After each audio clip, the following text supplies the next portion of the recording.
السلام علیکم ورحمۃ اللہ وبرکاتہ۔ عن سہل بن سعدی رضی اللہ تعالی عنہ قال قال رسول اللہ صلی اللہ علیہ وسلم لا يزال الناس بخیر ما عجلوا الفطر واخروا السحور او کما قال علیہ الصلاۃ والسلام۔ نبی پاک صلی اللہ علیہ وسلم نے ارشاد فرمایا، انسان اس وقت تک بھلائی پر قائم رہیں گے جب تک کہ افطار میں جلدی کریں گے اور سحری کرنے میں تاخیر کریں گے۔ رمضان میں دو چیزیں بہت مہتم بشان ہوتی ہیں، ایک سحری کا کھانا اور ایک افطار کا کرنا۔ پہلے میں چلتا ہوں افطار کرنے کے تعلق سے، اس لیے کہ حدیث میں بھی اسی کو مقدم کیا گیا ہے۔ آپ صلی اللہ علیہ وسلم نے کہا کہ اس وقت تک میری امت بھلائی پر رہے گی جب تک کہ افطار کرنے میں جلد کرے گی۔ افطار کرنے میں جلد بازی کرنا تو چاہیے، لیکن اتنی زیادہ جلد بازی نہ ہو کہ سورج غروب ہوا ہی نہ ہو، اور اتنی زیادہ تاخیر نہ ہو کہ نبی پاک صلی اللہ علیہ وسلم نے جس تاخیر سے منع کیا ہے۔ بہت افسوس کی بات ہے کہ کچھ لوگ سمجھ نہیں پاتے ہیں، بہت جلد کر لیتے ہیں یا بعض لوگ بہت تاخیر کرتے ہیں۔ میں تو مناسب سمجھتا ہوں کہ عام دنوں میں جس طریقے سے غروب آفتاب جس وقت کو ہم مانتے ہیں، اسی کو مان کر کے افطار کرنا چاہیے۔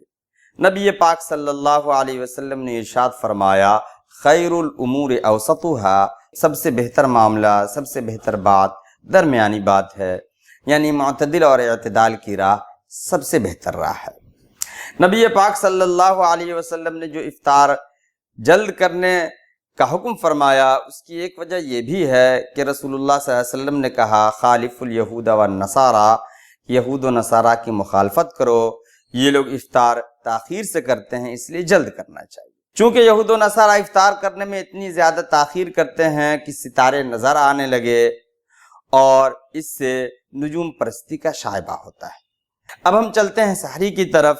سحری کے تعلق سے نبی پاک صلی اللہ علیہ وسلم نے کہا کہ اس وقت تک امت بھلائی پر قائم رہے گی جب تک کہ سحری تاخیر سے کرے گی۔ اس میں بھی ہمیں یہ ذہن میں رکھنا چاہیے کہ تاخیر کرنے کا مطلب یہ نہیں کہ اتنی زیادہ تاخیر ہو کہ صبح صادق ہو جائے۔ ایک حدیث ہے حضرت زید بن ثابت رضی اللہ تعالیٰ عنہ سے مروی ہے، وہ فرماتے ہیں، تسحرنا مع رسول اللہ صلی اللہ علیہ وسلم ثم قمنا الى الصلاة قیل کم کان بینہما قال قدر 50 آیتا۔ حضرت زید بن ثابت رضی اللہ تعالیٰ عنہ فرماتے ہیں، وہ کہتے ہیں کہ ہم لوگوں نے نبی پاک صلی اللہ علیہ وسلم کے ساتھ سحری کیا، پھر نماز کے لیے کھڑے ہو گئے۔ ان سے پوچھا گیا کہ نماز کے درمیان اور سحری کے درمیان کتنا وقت تھا، تو انہوں نے کہا قدر 50 آیتن، تقریباً 50 آیتیں پڑھنے کا وقفہ۔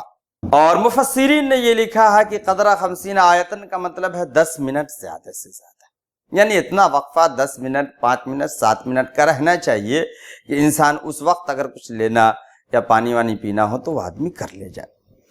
سحری کرنے کے تعلق سے نبی پاک صلی اللہ علیہ وسلم کی ایک اور حدیث حضرت انس رضی اللہ تعالیٰ عنہ سے مروی ہے، وہ فرماتے ہیں، آپ صلی اللہ علیہ وسلم نے کہا، تسحروا فإن السحور برکہ، کہ سحری کیا کرو اس لیے کہ سحری میں برکت ہے۔ اس سے معلوم ہوا کہ سحری کے وقت اٹھ کر سحری کھانا مسنون ہے۔ اگر کوئی شخص بہت پہلے سحری کھا لے یا رات ہی میں کھا کر سو جائے تو یہ سنت پر عمل نہیں ہوگا۔